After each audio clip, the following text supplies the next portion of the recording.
The last box was a small, unassuming cardboard thing filled with books on architectural theory and a worn leather portfolio. It was all that was left. Liam stood in the marble-floored hallway of the home he had once thought was his, the air thick with the scent of lilies and the cold silence of a concluded argument. Sarah, his wife of 10 years, stood by the grand mahogany door, her arms crossed, her expression a perfect mask of impatient pity. She looked at the box, then at him, a faint, dismissive curl to her lip. "Is that really it?" she asked, her voice as smooth and hard as the polished stone beneath their feet. "After all this time, a single box of dusty books and that?" She gestured to the portfolio with a flick of her fingers, as if shooing away an unpleasant insect. Liam clutched the worn leather. Its familiar texture was a small anchor in the swirling vortex his life had become. "It's what I want," he said, his voice quiet but steady. He would not give her the satisfaction of seeing him break. Not here, not now. "Fine," she sighed, a theatrical exhalation of long suffering. "Take it. Take your little drawings and your dusty dreams. My lawyer said you signed everything. The house, the cars, the accounts, the shares in Father's company. You're leaving with nothing. Absolutely nothing." He met her gaze. The woman he had once loved, whose laughter had once felt like sunlight, now looked at him as if he were a piece of furniture she was finally glad to be rid of. "I know what I signed," he replied. A cruel little smile played on her lips. It was the smile she reserved for service staff who were too slow or distant relatives who had the audacity to ask for a loan. It was a smile of supreme, unassailable confidence. "Good," she said, her voice dropping to a conspiratorial whisper, as if sharing a generous secret. "I'm being kind, really. This is a chance for you, Liam, a fresh start. You get to start from zero, build something of your own for once, instead of living in the shadow of my family's success." The words were designed to be surgical, to slice deep and sever the last threads of his self-worth. Start from zero. The phrase echoed in the cavernous hall, a final judgment delivered from on high. Zero. That's what she thought he was. That's what she thought she was leaving him with. He looked at the portfolio in his hands, its contents known only to him. What Sarah didn't know, what her arrogant, condescending family had never bothered to find out, was that zero had a name. It was a dormant company he'd founded years ago, a shell corporation for a revolutionary architectural concept they had all laughed at. They thought it was worthless. They had no idea that within 3 years, that very zero would be worth $50 million. This was the moment his old life ended and his new one began. Not with a bang, but with a quiet click of a heavy door closing behind him, leaving him standing on the manicured stone steps with a single box and a secret worth a fortune. Have you ever been underestimated like that? Pushed aside and told you were nothing, while you held a quiet truth they couldn't see? Let me know down in the comments where you're watching from, because this is a story about the quiet power of patience and the inevitable moment when truth comes to light. Stick with me, because the story of how that $50 million secret came to be is one you won't want to miss. The humiliation had never been overt, not at first. It was a thing of 1,000 tiny cuts, of subtle condescensions and casually dismissive remarks that accumulated over a decade, leaving his spirit scarred and bleeding. Liam had met Sarah at a university gala. He was a promising architectural student, his mind buzzing with designs that fused ecological sustainability with breathtaking aesthetics. She was the daughter of Richard Sterling, the titan behind Sterling Construction, a firm known for its brutally efficient, soullessly corporate skyscrapers that dominated the city skyline. He had been drawn to her vibrancy, her confident energy. She, in turn, seemed fascinated by his quiet passion, his talk of buildings that breathed and structures that honored their environment. In the bubble of their courtship, they were equals. But once they were married, the bubble burst, and he was slowly submerged into the Sterling family's world, a world where value was measured not by vision or integrity, but by profit margins and social standing. Family dinners were the primary theater of his diminishment. They were held every Sunday in the Sterling's palatial estate, a monstrous Georgian mansion that Richard had built as a monument to his own success.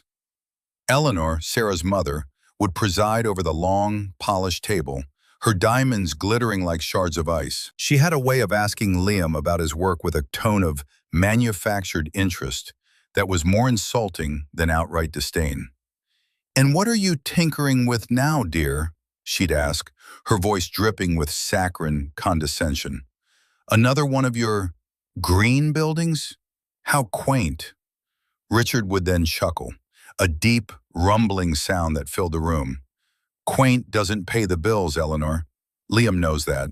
He's got Sarah to take care of him. Don't you, son?"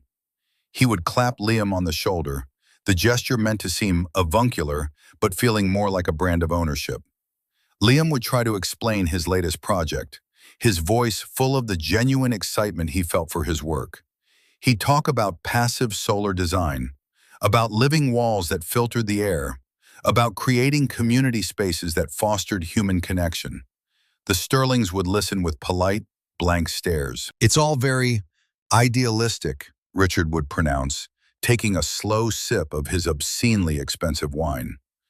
"But in the real world, Liam, concrete and steel are what matter. Speed and budget. We're putting up a 40-story tower in the financial district in 18 months. That's reality, not your little gardens in the sky." Sarah, who had once championed his ideas, would now sit silently, or worse, join in with a soft, placating laugh. "Oh, Daddy, leave him be. He enjoys his little projects." The word little was a dagger each time it was used. His firm, a small, independent studio he'd started with two friends from university, was his little firm. His award-winning design for a community library was his little project. His dreams were his little dreams. The most painful moments came when he sought their support, not financially, but emotionally. Early in the marriage, he'd been a finalist for the prestigious Pritzker Architecture Prize, a monumental achievement for an architect of his age. He'd brought the letter to dinner, his hands trembling slightly with pride and excitement. He'd shown it to Richard, hoping for a flicker of genuine respect. The older man had scanned the document, his bushy eyebrows furrowing. "Pritzker, eh?" he'd grunted. "That's one of those artsy awards, isn't it? What's the prize money?" "It's not about the money," Liam had tried to explain. "It's the recognition. It's the highest honor in our field." Richard had handed the letter back with a dismissive wave. "Honor doesn't get you a zoning variance, Liam. Call me when you land a real client, someone who pays." Sarah had seen the wounded look in his eyes. Later that night, she tried to smooth it over. "You have to understand him, darling. He's a practical man. He just shows he cares in a different way." But Liam knew what he had seen. It wasn't a different way of caring. It was a fundamental lack of respect. They saw his passion not as a strength, but as a charming, boyish eccentricity that he would hopefully outgrow. He funneled his frustration into a single, secret project, a concept so ambitious, so far beyond what Sterling construction could ever conceive of, that it became his sanctuary. It was a self-sustaining skyscraper, a vertical city that generated its own power, recycled its own water, and housed vertical farms within its structure. He called the design philosophy Ethelred, an old Anglo-Saxon word meaning noble counsel, because he believed the building would offer a wiser way to live. He formed a shell company to hold the intellectual property, naming it Ethelred Innovations. He never mentioned it to Sarah or her family. It was his. It was the one part of his life their casual cruelty couldn't touch. It was his little project in his little portfolio, and it was the only thing that kept him whole. The divorce proceedings were a masterclass in swift, brutal efficiency. Sarah's lawyer, a pinstripe shark named Marcus Thorne, had drawn up an agreement that was less a negotiation and more an unconditional surrender. Liam sat in a sterile conference room, the city skyline visible through the floor-to-ceiling windows, a skyline dominated by the blocky, unimaginative towers built by Sterling Construction. The irony was not lost on him. He had his own lawyer, a decent man named Peterson, but Liam had instructed him not to fight. "Just let it go," he'd said, to Peterson's utter bewilderment.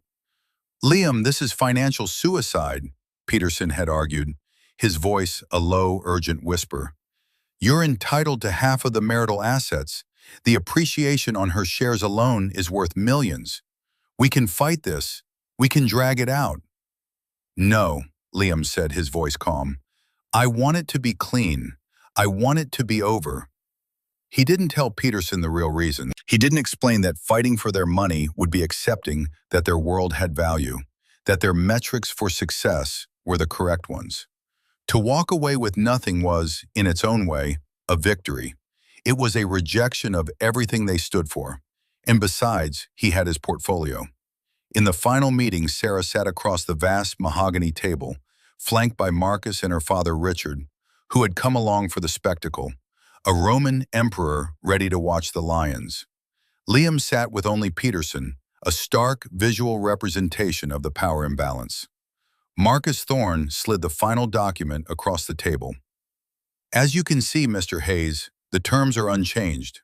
Mrs. Sterling Hayes will retain all properties, vehicles, and financial accounts. You will relinquish any and all claims to shares in Sterling Construction and its subsidiaries. You will be left with your personal effects, which are, as I understand it, already packed." He delivered the lines with a practiced, somber air, as if presiding over a funeral. In a way, he was. Liam picked up the pen. He didn't read the document. He already knew its contents. He uncapped the pen and moved to sign. "Wait!" Richard Sterling's voice boomed across the room. He leaned forward, his bulk straining the fabric of his expensive suit. "There's one more thing, a loose end." Marcus looked momentarily confused but quickly recovered. "Of course, Mr. Sterling." Richard stared at Liam, his eyes small and hard. "That little company of yours, the one you set up in college, Ethelred Innovations, wasn't it? It's technically a marital asset. We had it valued. It's worth nothing. It has no contracts, no income, no tangible assets. But for the sake of tidiness, we need to dissolve it or sign it over." Liam's heart gave a single, hard thump against his ribs. This was it. The moment of truth. He kept his expression perfectly neutral. He had anticipated this. He knew they would be thorough in their stripping of his life. "The valuation is correct," Liam said evenly. "It's worthless. Just a name on a piece of paper. A placeholder for some old ideas." A smirk touched Richard's lips. "Good. Glad we agree." He looked at Sarah. "We'll take it then, just to be clean." But Sarah, in a rare and fatal act of magnanimity, waved her hand dismissively. "Oh, let him keep it, Daddy. It's nothing. Let him have his little hobby. It's the least we can do." She looked at Liam, her eyes full of that familiar, poisonous pity. "Consider it a parting gift, something to keep you busy." Richard grunted but acquiesced. "Fine. Let the man have his fantasy football team." Marcus Thorne made a quick amendment to the document, his pen scratching officiously on the thick paper. He initialed the change, pushing the document back toward Liam. "There. You get to keep your company. Now, if you'll sign." Liam picked up the pen again. He could feel their collective gaze on him, a heavy weight of condescension and finality. They thought they were watching a man sign away his life. In truth, they were watching him sign his Declaration of Independence. He signed his name, the ink a stark, definitive black against the white page. He pushed the document back across the table. It was done. He stood up, Peterson rising with him. Liam nodded once to the room at large, a gesture of closure. As he turned to leave, Sarah's voice stopped him. "Liam." He paused at the door but didn't turn around. "Good luck," she said. The words were empty, a social nicety devoid of all sincerity. It was the same tone one might use on a distant acquaintance embarking on a foolish venture. He walked out of that room without looking back. In his briefcase was the worn leather portfolio. Inside were the incorporation papers for Aethelred Innovations and the revolutionary blueprints they had all dismissed. They had taken his past and his present, but in their arrogance they had just handed him the keys to his future. They had left him with zero, and zero was the perfect place to start building. The first year was a blur of calculated motion, a period of monastic focus that bordered on obsession. Liam moved into a small, sparsely furnished apartment in a part of the city the Sterlings wouldn't be caught dead in. It was a shoebox compared to the sprawling mansion he'd left, but it felt more like home than that cold museum ever had. The main room was dominated not by a sofa or a television, but by a massive drafting table, its surface a chaotic landscape of sketches, blueprints, and material samples. This was his command center. He lived on savings he had quietly squirreled away from his independent firm's earnings, a sum the Sterlings had considered too paltry to even bother chasing in the divorce. He poured every waking hour, and most of his sleeping ones, into Aethelred Innovations. The company was, as Richard had sneered, just a name on a piece of paper. But a name was a seed. Liam's job now was to cultivate it in the dark. His first call was to Arthur Vance, his old professor and mentor from university. Arthur was a legend in the architectural world, a man who had retired from active practice to teach, disillusioned with the commercialism that had corrupted his field.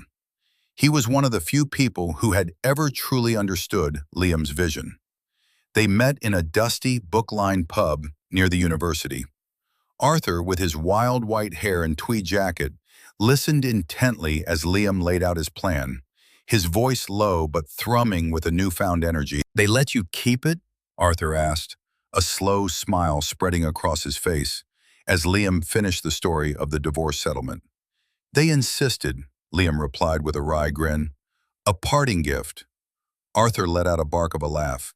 "The fools! The glorious, arrogant fools! Richard Sterling wouldn't know a paradigm shift if it redesigned his own office." He leaned forward, his eyes gleaming. "So the Helios design, you think it's ready?" Helios was the official name for the project Liam had been developing in secret, the self-sustaining tower. It was more than a building. It was a closed-loop ecosystem. "The theory is sound. The designs are complete," Liam said, unrolling a small schematic on the table between their pints of beer. "But I need more than blueprints. I need a proof of concept. I need a team. And I need capital." "The team is the easy part," Arthur said, tapping a finger on the drawing. "The best and brightest I've taught in the last decade, they're all working soul-crushing jobs at corporate firms, designing parking garages. They're hungry for something real. I'll make some calls. They'll follow you to the ends of the earth." "And the capital?" Liam asked, the ever-present worry. "That," Arthur said, his expression turning serious, "is the mountain we have to climb. We're talking about technology that hasn't been implemented on this scale before. We'll need investors who are visionaries, not vultures." The next few months were a grueling campaign. Guided by Arthur's extensive network, Liam found himself in boardrooms he never could have accessed on his own. He pitched the Helios concept to venture capitalists, tech billionaires, and green energy funds. Most meetings ended in polite dismissal. The project was too ambitious, too expensive, too far ahead of its time. The rejection stung, but it was different from the casual cruelty of the Sterlings. This was business, not a personal attack. It sharpened him, forcing him to refine his pitch, to strengthen his financial models, to make his vision undeniable. Meanwhile, he caught glimpses of Sarah's life. It was impossible not to. Her face was splashed across the society pages, attending charity galas, cutting ribbons at the opening of another Sterling-built tower, vacationing on a yacht in the Mediterranean. A small, bitter part of him felt the sting of injustice. She was celebrating her freedom, living a life of effortless luxury while he was burning the midnight oil, fueled by coffee and sheer force of will. One afternoon, he saw a magazine profile on her. The headline read, "Sarah Sterling, Forging Her Own Path After a Decade in the Shadows." The article painted her as a brave woman who had finally found the courage to leave a stifling marriage to a man with no ambition. It quoted her extensively. "I realized I wanted a partner, not a project," she said. "You have to surround yourself with people who operate at the same level." It was a difficult decision, but ultimately it was an act of self-preservation. Liam read the words, and instead of the rage he expected, he felt a profound and chilling clarity. They were not just content with taking everything. They were determined to rewrite history itself, to erase him, to cast him as the villain in their triumphant story. He carefully folded the magazine and placed it on a shelf above his drafting table. It became a monument, a reminder. Every time he felt his energy flag or his hope waver, he would look at that headline, and he would get back to work. The breakthrough came 9 months after the divorce from an unexpected quarter. A Japanese technology consortium, a company known for its long-term, high-risk investments in revolutionary tech, agreed to a meeting. Liam and Arthur flew to Tokyo. They spent 3 days in intense, exhaustive meetings, their designs and financial projections scrutinized by teams of engineers and analysts. On the final day, they were ushered into the office of the CEO, a revered, elderly man named Mr. Tanaka. He had been silent throughout the presentations. He sat behind a simple wooden desk, a single, perfect orchid in a vase beside him. He looked at Liam, his gaze penetrating. "Mr. Hayes," he said, his English precise, "others see a building. I see a new way for humanity to live in our cities. They see risk. I see necessity. We will fund you." Just like that, Aethelred Innovations had a $100 million seed investment. Zero had just become something, and nobody in Liam's old world had a clue. The second year was one of silent, furious growth. With the backing of the Tanaka Consortium, Aethelred Innovations was no longer just an idea. It was a thriving enterprise. Liam, guided by Arthur, assembled his dream team. Young, brilliant architects, engineers, and environmental scientists who had been languishing in corporate anonymity flocked to his banner, drawn by the audacity of the Helios project and the promise of doing meaningful work. They set up their headquarters not in a gleaming downtown skyscraper, but in a sprawling, converted warehouse in the city's old industrial district. The space was open concept, filled with light, living walls of green foliage, and the constant, energetic hum of creation. It was the physical embodiment of Liam's design philosophy, collaborative, sustainable, and focused on function over ostentatious form. Liam himself was transformed. The quiet, hesitant man from the Sterling dinner tables was gone. In his place was a focused, confident leader, though his confidence was born of competence, not arrogance. He commanded respect not by raising his voice, but by the clarity of his vision and his deep, unwavering belief in his team. The Helios project moved from theoretical design to tangible reality.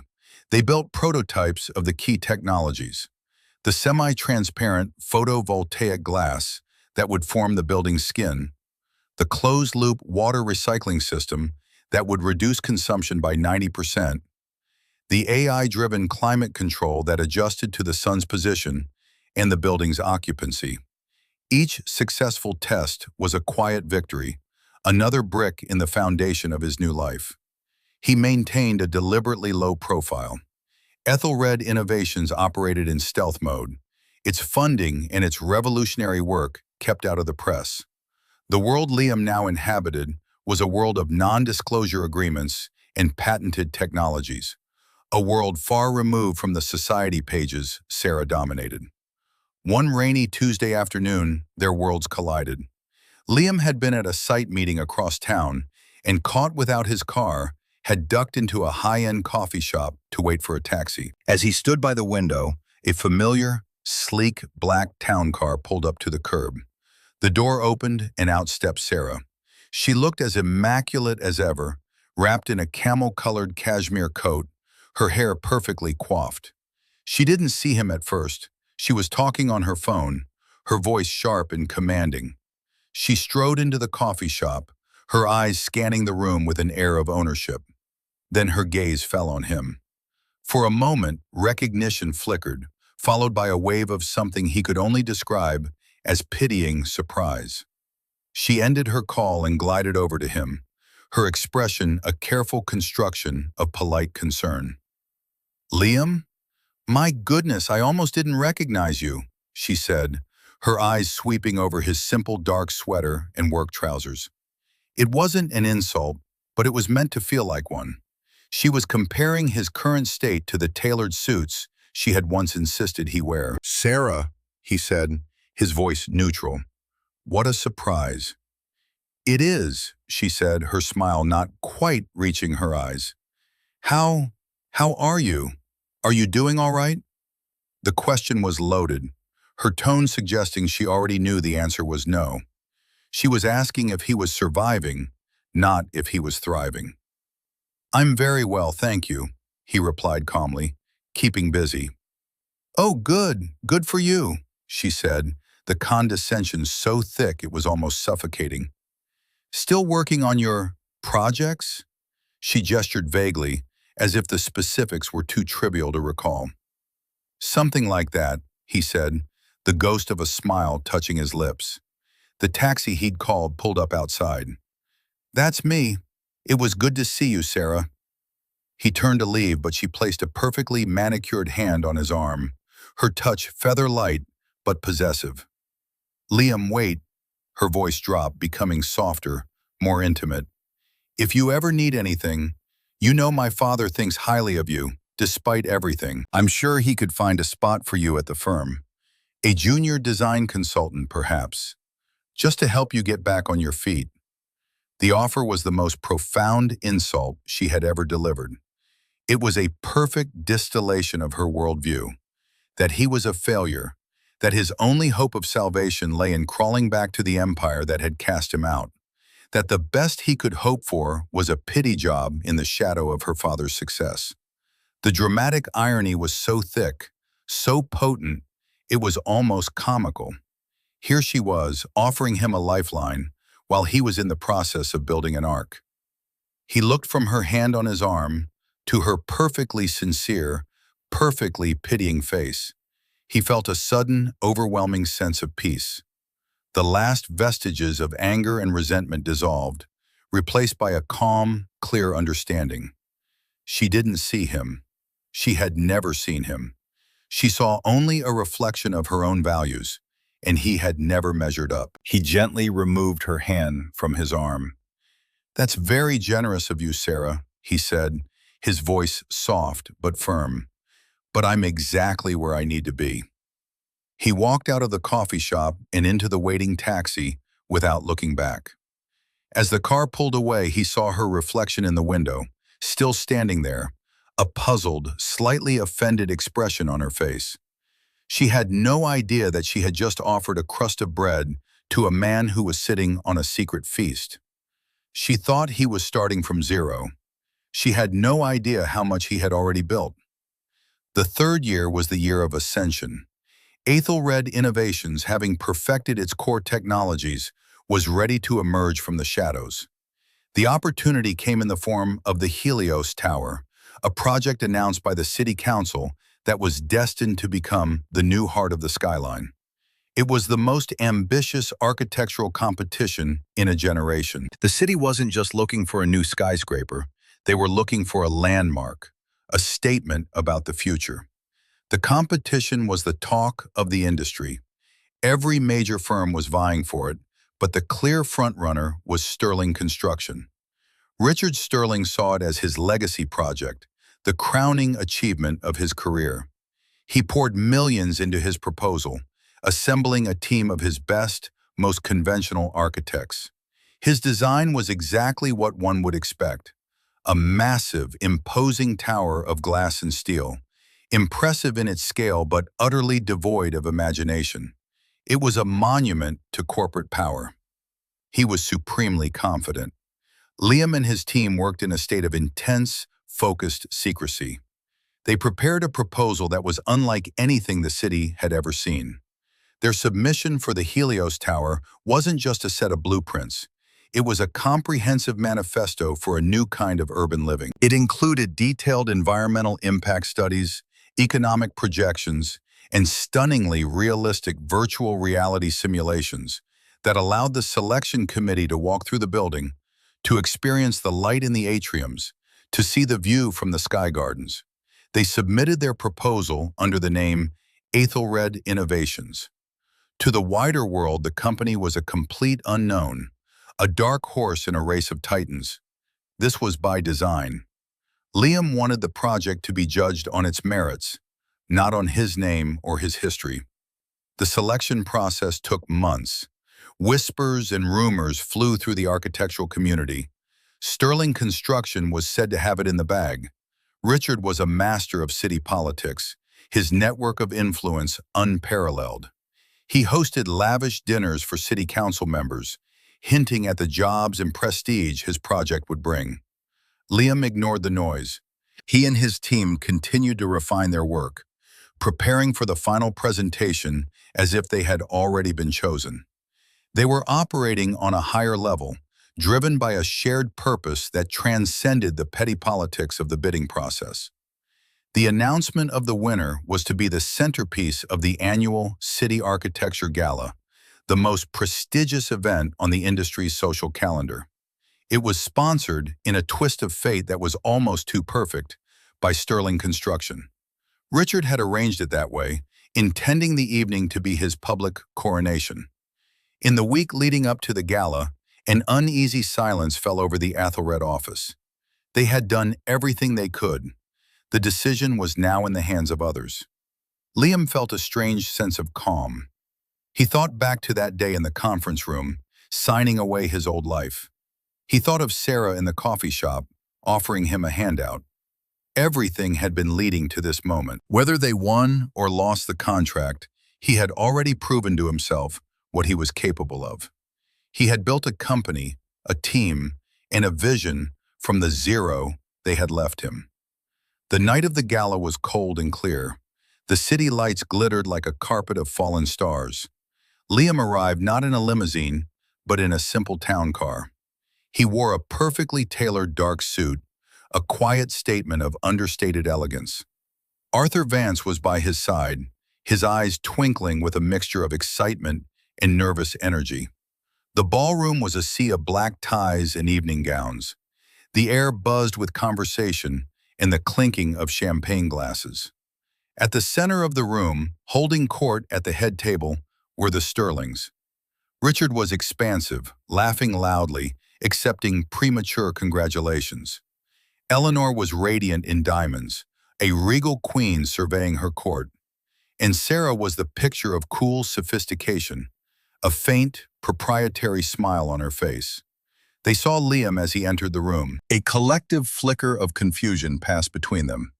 They exchanged whispered words. Liam could read their minds as if they were speaking aloud. What is he doing here? Who let him in? Does he work for the catering staff? Richard's younger son, Mark, the silent enabler who had watched his family's treatment of Liam with a quiet, troubled conscience, was the first to approach. Liam, Mark said, his expression genuinely puzzled. I didn't expect to see you here. Mark, Liam said with a polite nod, it's a big night for the city. Before Mark could say more, Richard himself lumbered over, a proprietary hand on his son's shoulder.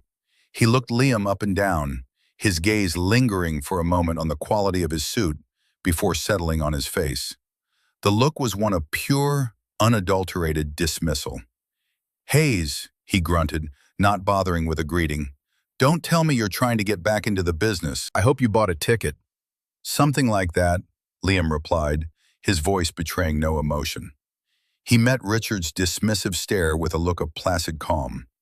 Just then the lights in the ballroom began to dim. A hush fell over the crowd. The master of ceremonies, a well-known television personality, walked to the podium. The moment had arrived. This was the quiet before the storm. The air was electric with anticipation. Sarah glanced over at Liam one last time, a look of faint annoyance on her face, as if his very presence was a minor but irritating stain on her perfect evening. Then she turned her attention to the stage, her expression shifting to one of eager expectation, ready to applaud her father's inevitable victory. She had no idea she was about to watch her entire world crumble. The master of ceremonies began his speech, his voice smooth and practiced, filling the grand ballroom. He spoke of the city's bright future, of innovation, and of the bold vision required to build the landmarks of tomorrow. Liam stood near the back of the room with Arthur, a silent observer. He could feel the collective tension in the air, a palpable thing. His own heart was a steady, rhythmic drum in his chest. He was not nervous. He was ready. The competition for the Helios Tower was the most intense in this city's history, the MC announced, his voice rising with dramatic flair. We received proposals from the biggest names in architecture, from all over the world, but the selection committee was unanimous. They were looking for more than a building. They were looking for a revolution. At the head table, Richard Sterling sat back in his chair, a broad, confident smile fixed on his face. He gave Sarah a knowing wink. She smiled back, a picture of filial pride. She smoothed the silk of her gown, preparing to stand and applaud. She imagined the headlines, the photos of her father, the continued cementing of the Sterling legacy. The winning design, the MC continued, pausing for effect, is a project that redefines what a skyscraper can be. It is a testament to sustainable design, a marvel of engineering, and a profoundly beautiful piece of architecture that will inspire generations to come. It is, in short, a masterpiece. The tension in the room was unbearable. Richard's smile tightened slightly. The preamble was longer than he had expected. The committee was astounded by the vision and the technical brilliance of a firm that, until now, has operated largely under the radar. A firm that proves that the most powerful ideas often come from the most unexpected places.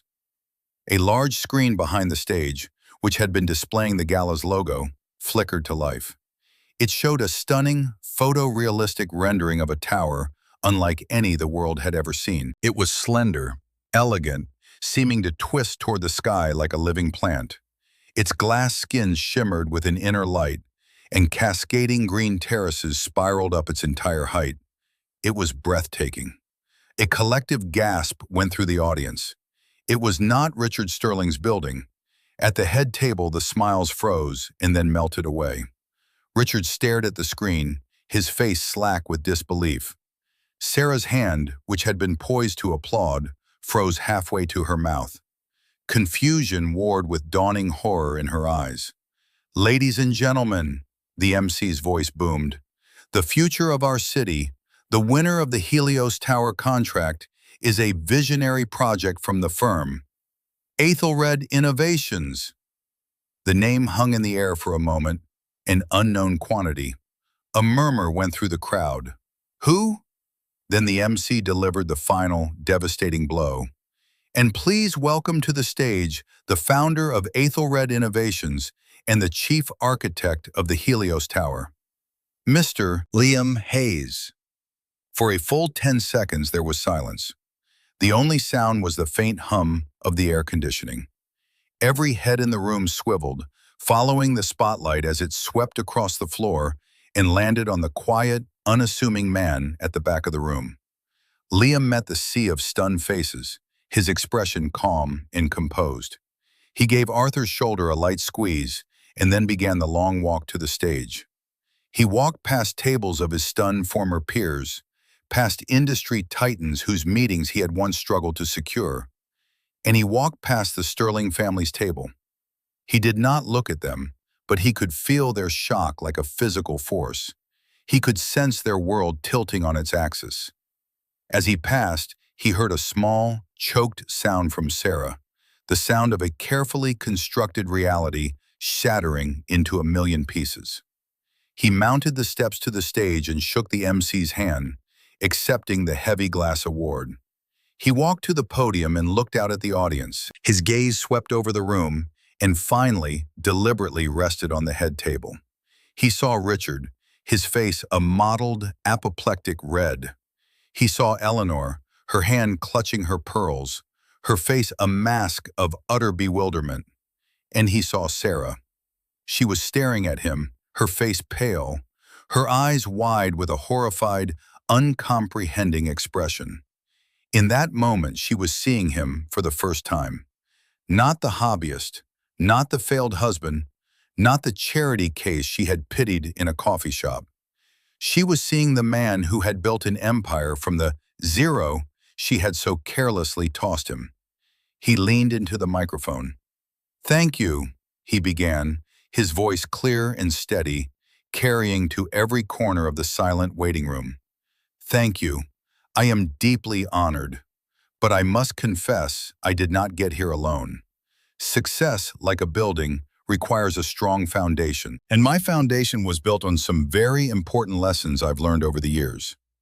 He paused, his eyes still locked on his former family. "I learned, for instance, that some people see a blueprint and can only value the paper it's printed on, not the vision it contains. I learned that being told your dreams are little is not a reflection of your dreams, but a reflection of the smallness of the person speaking. And most importantly," he said, his voice dropping slightly but gaining in intensity, "I learned that sometimes the greatest gift someone can give you is to underestimate you completely, to believe you are nothing, because that gives you the freedom to build everything." Every word was a perfectly aimed arrow. It was not an attack. It was a statement of fact, a calm, measured recitation of his grievances, delivered on the grandest possible stage. He had not raised his voice. He had not resorted to insults. He had simply held up a mirror, and the reflection was devastating. The immediate aftermath of Liam's speech was a blur of motion and sound. As soon as he stepped down from the stage, he was swarmed. City officials, rival architects, investors, and journalists surged forward, a wave of congratulations, questions, and frantic networking. Liam handled it all with a preternatural calm, shaking hands, accepting business cards, and politely deferring detailed questions to his press liaison. Through it all, he was acutely aware of the black hole of silence at the head table. The Sterlings were frozen, trapped in the harsh glare of the public spotlight. They could not flee. They had to sit there, the sponsors of the gala, and watch the man they had discarded become the most important person in the room. Richard's face was a thundercloud, his rage so potent it seemed to crackle in the air around him. Sarah was even worse. The color had drained from her face, leaving her looking fragile and utterly lost. Her entire identity, built on the unshakable foundation of her family's superiority, had been demolished in the space of 5 minutes. As the initial crush around Liam began to thin, he saw them approaching. Richard was in the lead, his jaw set, Sarah trailing in his wake like a ghost. They cut a path through the crowd, their expressions grim. "Hayes," Richard snarled, his voice a low growl. He dispensed with any pretense of civility. "What is this? What kind of game are you playing?" Liam looked at him, his gaze level. "It's not a game, Richard. It's my work." "Your work?" Richard scoffed, his voice rising. "You built this whole thing in secret, behind our backs. You deliberately deceived us." Liam raised an eyebrow. "Deceived you? How? By taking the worthless asset you so generously allowed me to keep and making it valuable? I don't recall signing a contract that required me to fail just to protect your ego." Sarah finally spoke, her voice thin and reedy, almost unrecognizable. "Liam, why? Why wouldn't you tell me?" It was the question of a person so steeped in her own importance that she could only see the event in relation to herself. It was not, "How did you do this?" but, "Why was I not informed?" "Tell you what, Sarah," Liam asked, his voice soft, but devoid of the pity she had once shown him. That the ideas you called my little projects had merit? That the passion you and your family dismissed as a quaint hobby was actually the foundation of a multi-million-dollar enterprise? When exactly would have been a good time to share that? Perhaps over one of those Sunday dinners where your father explained the real world to me. The words struck home. Sarah flinched as if he had physically hit her. She had no answer. There was nothing to say. "This isn't over," Richard threatened, his finger jabbing the air in front of Liam's chest. "I have contracts with this city going back 30 years. I'll find a way to block this. I'll tie you up in litigation until your fancy Japanese investors get cold feet." Arthur Vance, who had been standing quietly beside Liam, stepped forward. "I wouldn't advise that, Richard," he said, his voice mild but carrying an unmistakable authority. "The Tanaka Consortium doesn't get cold feet. And as for litigation, Athelred's intellectual property is protected by a small army of the most aggressive patent attorneys on the planet. Your attempt to interfere would be unwise and very, very expensive." Richard stared at Arthur, then back at Liam, finally comprehending the scale of what he was up against. This wasn't some lucky break. This was a calculated, well-funded, and brilliantly executed strategy. He had been outmaneuvered at every turn. He had lost. Defeated, he turned and stormed away, pushing through the crowd, Eleanor scurrying after him. Sarah remained, rooted to the spot. Her eyes were pleading. All the arrogance was gone, replaced by a raw, desperate vulnerability. "Liam, please," she whispered. "We can talk. We can fix this." Liam looked at the woman who had stood by and watched him be diminished for a decade. The woman who had delivered the final, cutting blow. He felt a deep, profound sadness, but no lingering affection. The love he had once felt had long since died, starved by 1,000 tiny cruelties. "There's nothing to fix, Sarah," he said, his voice gentle but final. "You had your world. You made it very clear I wasn't welcome in it. Now I have mine." He turned and walked away, leaving her standing alone in the middle of the crowded ballroom. The power dynamic had not just shifted, it had been completely and irrevocably inverted. The humiliated now held all the power, and the powerful, for the first time in their lives, were left with absolutely nothing to say. In the weeks and months that followed the gala, the consequences for the Sterling family were swift and brutal. The story was too delicious for the media to ignore.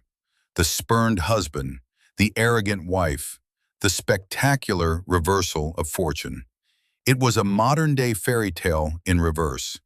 The press, which had once fawned over the Sterlings, now turned on them with a vengeance, painting them as arrogant, out-of-touch relics of a bygone era.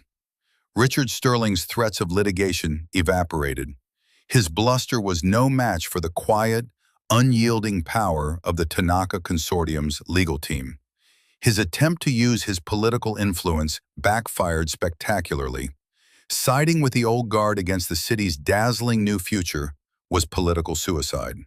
Council members who had once been his staunchest allies suddenly couldn't return his calls. Sterling Construction, once the undisputed king of the city's development, began to lose bids for other projects. Their brand had become toxic, synonymous with nepotism and a lack of vision. The Helios Tower had not just cost them a contract, it had cost them their reputation, which, as Richard was learning, was the only asset that truly mattered. The social fallout was just as devastating. Eleanor, who had built her entire identity around being a queen of the city's social scene, found herself ostracized. Invitations to exclusive events dried up. Her former friends now spoke to her in hushed, pitying tones. She had become a cautionary tale. For Sarah, the collapse was total. Her world was gone. The friends, the status, the effortless superiority. It had all been predicated on her family's unassailable position. With that position shattered, she was left adrift. She retreated from public life, her name disappearing from the society pages she had once dominated. Liam heard through mutual acquaintances that she had sold the grand house, a place now tainted with the memory of her spectacular misjudgment. One evening, about 2 months after the gala, Liam was working late at the Aethelred office when he received an unexpected visitor. It was Mark, Sarah's brother. He looked tired and diminished, the easy confidence he once wore now replaced by a quiet humility. "Liam," he said, hovering awkwardly at the entrance to Liam's office. "I know I have no right, but could I have a moment of your time?" Liam gestured to a chair. "Of course, Mark. Come in." Mark sat down, looking around the vibrant, energetic office with a kind of wonder. "This is amazing," he said softly. "What you've built." "Thank you," Liam said simply. There was a long, uncomfortable silence. Finally, Mark looked at Liam, his eyes filled with a shame that seemed genuine. "I came here to apologize," he said, his voice low. "I should have said something. For years I watched how they treated you, how my father, my mother, how Sarah talked to you. I knew it was wrong, and I stayed silent. I was a coward. I was afraid of losing my place, my inheritance, all the things that seem so worthless now. I'm sorry, Liam, for all of it." Liam listened, studying Mark's face. He saw none of the sterling artifice, none of the calculated maneuvering. He saw a man genuinely reckoning with his own moral failure. He was the silent enabler, finally finding his voice. "I appreciate that, Mark," Liam said, and he meant it. "It takes courage to admit that." Is there anything I can do?" Mark asked tentatively. "To make amends?" Liam thought for a moment. "Live differently," he said at last. "You've seen what that world is built on. Build something better for yourself, something real." He stood up and extended his hand. "I wish you well, Mark." Mark shook his hand, his grip firm. "You too, Liam. You deserve all of this." He walked out of the office, leaving Liam alone with his thoughts. The apology didn't change the past, but it represented a crack in the sterling facade. It was a sign that redemption was possible, but only through genuine self-reflection and a commitment to change. Sarah and her parents were facing the consequences of their actions. Mark, by choosing to confront his own complicity, had a chance to escape their fate. He had a chance to start building something of his own, not from a place of arrogance, but from a foundation of hard-won humility. 3 years to the day after Sarah had closed the door on him, leaving him with his single box, Liam stood on the observation deck of the half-finished Helios Tower. It was early morning, and the rising sun cast long shadows across the city below. The wind whipped around him, clean and cold, carrying the sounds of construction from the floors beneath his feet. The clang of steel, the shouts of workers, the hum of machinery. It was the sound of his vision becoming reality. The tower was already a landmark, its unique, spiraling form a thing of beauty against the sky. It was more than he had ever dreamed it could be. Aethelred Innovations was now a global name in architecture, with projects starting on 3 different continents. The company's valuation had just surpassed $50 million, a number that felt both staggering and strangely irrelevant. The money was a byproduct, not the goal. The goal was the work itself. The goal was to build things that mattered. He thought back to Sarah's final, cutting words. Start from zero. She had meant it as a curse, a sentence to a life of failure. But she had been right. It was a chance to start from zero. Zero ego, zero baggage, zero tolerance for the casual cruelties of people who valued status over substance. Zero was not an endpoint. It was the cleanest possible foundation on which to build a life of purpose. His phone buzzed in his pocket. It was Arthur. "Are you seeing this?" Arthur asked, his voice filled with amusement. "Seeing what?" Liam asked, his eyes on the sprawling city. "Check the financial news. Sterling Construction. Their stock is down another 30% this morning. There's talk of a hostile takeover. Richard's board is abandoning him." Liam listened, but he felt no surge of triumph, no satisfying rush of vindication. He just felt a quiet sense of finality. It was the natural, inevitable consequence of a foundation built on sand. Richard Sterling had spent his life building monuments to his own ego, and in the end, they had all come crumbling down. Poetic justice. "The world has a way of balancing the books, Arthur," Liam said into the phone. "That it does, my boy." "That it does," Arthur replied. "Now get back down here. We have a meeting about the hydroponics for the sky gardens. We're not done building the future yet." Liam smiled. "On my way." He took one last look out at the horizon. He had learned that true worth isn't something you inherit or marry into.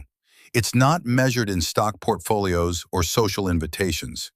It's something you build, day by day, with integrity, passion, and a quiet refusal to let anyone else define your value.